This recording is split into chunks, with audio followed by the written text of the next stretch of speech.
This Game Boy Color had Pokemon, it had Zelda, it had Donkey Kong Country, and it also had Grand Theft Auto 2. I'm not kidding. Yes, beneath of all the classics like Mario, Zelda, Pokemon, and of course some Disney games, there are so many, literally some unbelievable games do exist for the Game Boy Color. And I would say that Game Boy Color is one of the most interesting consoles I've ever come across, with a lot of shovelwares do exist. I mean, if you go to the library, you will understand.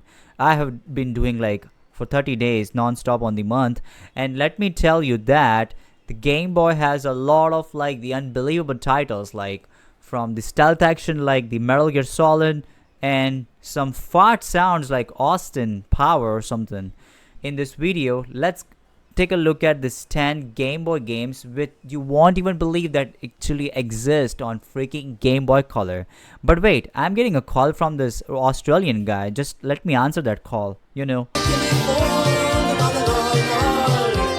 Subscribe to Sinner Stubborn because he's the king. And kings need wet wipes. So yeah, if you are interested checking out my Discord, that's my Discord right there. Do join my link and let's get started.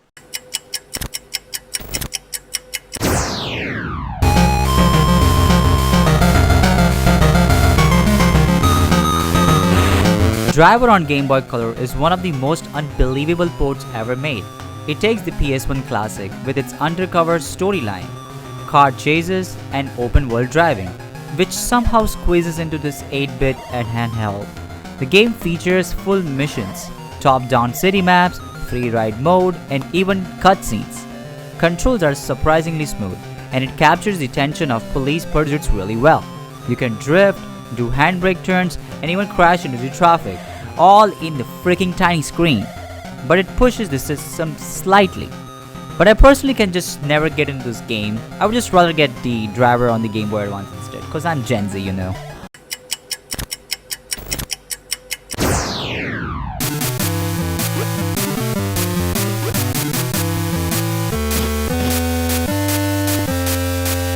I don't know what is going on. Probably they are just copying the Smackdown with the name of Fairy Tale Freakdown or something.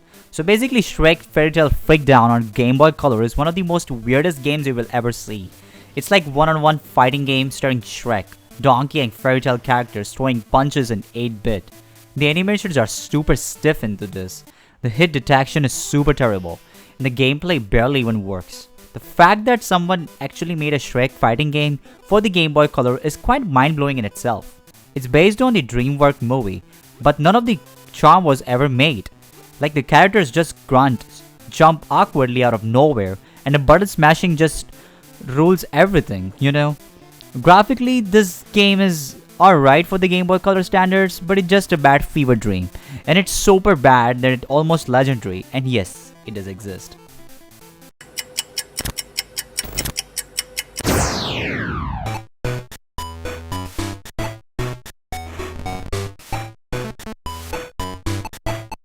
Mary Cat and Ashley Pocket Planner is not even a game, it's just digital organizer for the Game Boy Color. You get calendar, horoscope reader, to-do list, address book, and even a fake journal, all themed around the Olsen twins. It's like someone tried to turn a Game Boy Color into a teenage PDA. No levels, no gameplay, no challenges, just planning your week with Mary and Cat and Ashley. You can literally just schedule your crushes and homework on a freaking cartridge. The weirdest part, it was marketed like a real game and sold in like a freaking stores. It looked cute and pink, of course, but it's not even interactive at all. It's like one of the most useless and yet fascinating Game Boy Color cartridge ever released.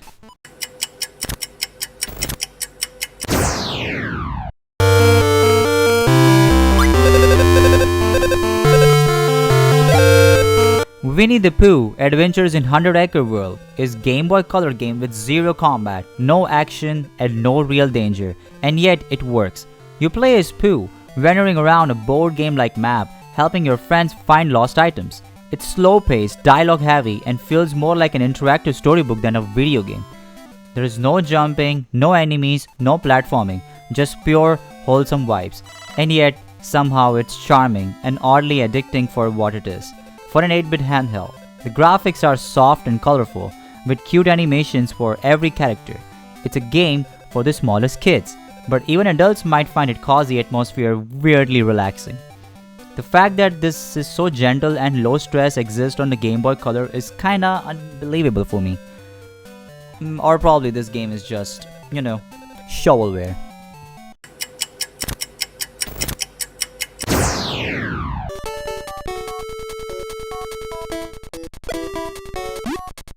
Wendy, Every Which Way is one of the most unexpectedly amazing games on the Game Boy Color. Based on a forgotten Harvey comic character, it's polished platformer with gravity flipping mechanics. You can walk on the ceilings, fly with your broom, and blast enemies with magical shots, all smoothly animated. The level design is clever, the controls are tight, the visuals push the Game Boy Color to its limits. It looks like a simple licensed game, but it plays like hidden gem. Nobody expects something this good from a character most people just forgot. It's one of the most underrated and technically impressive Game Boy Color ever made.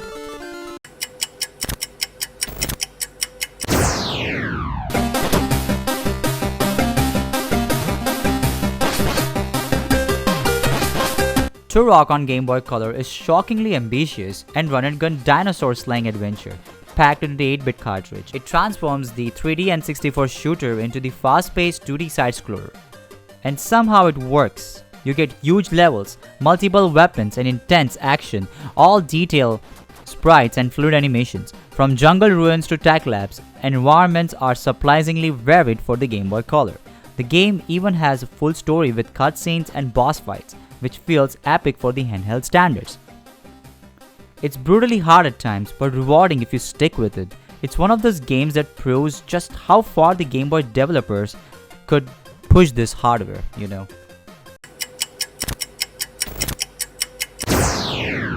Tomb Raider on Game Boy Color. Oh man, I love her boobs! So Tomb Raider on Game Boy Color is mind-blowing technical feat. Lara Croft in an 8-bit handheld. Yes, it really exists. Instead of dumping it down, the devs delivered a full platforming adventure with explorations, puzzles, traps, and combat. The levels are huge, with hidden paths, switch, puzzles, and classic Tomb Raider platforming moves.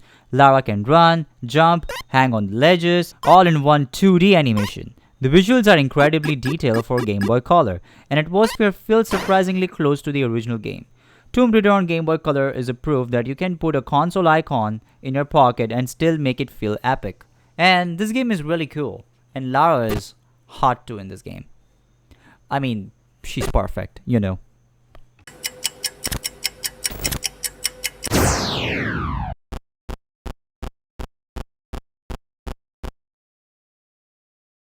And of course, there's gotta be the sequel, Tomb Raider Curse of the Sword.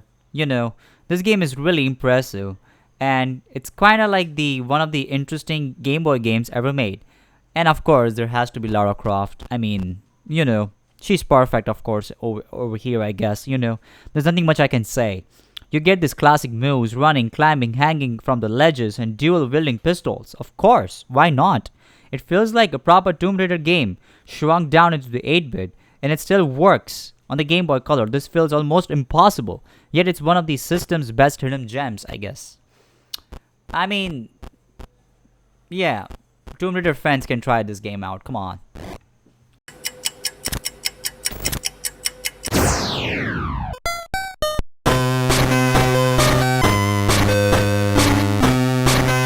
Resident Evil Gaiden on Game Boy Color is one of the most shocking and unexpected port in the handheld history. A full survivor horror game with inventory management, exploration, and even a story twist running on a freaking 8-bit hardware. I'm not kidding. Set on the cruise ship, it captures eerie, isolated feel of the main characters surprisingly well. Combat switches to first-person view with a timing-based reticle system. It's weird, but it works. There's a dialogue, cutscenes, and tense atmosphere, even without voice acting or pre-rendered backgrounds. It stars Leon and Barry and delivers a storyline that's actually canon to some fans. The visuals are dark and moody, pushing the Game Boy Color to its absolute limit. Resident Evil game on the Game Boy sounds like a joke, but this game is real and it's unforgettable.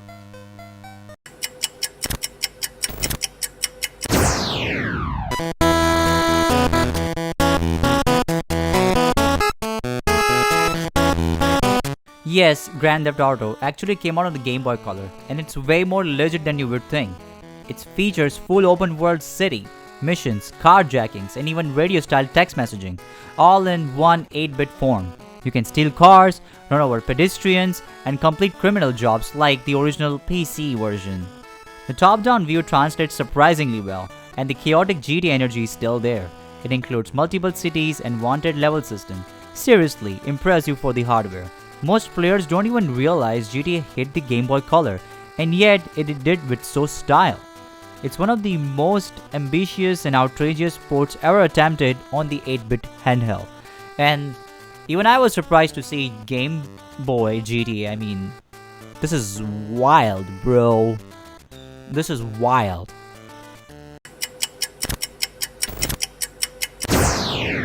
Well, that's it from my side, guys. If anybody wants to say something or let me know your comments over there. I reply every single comment in this channel.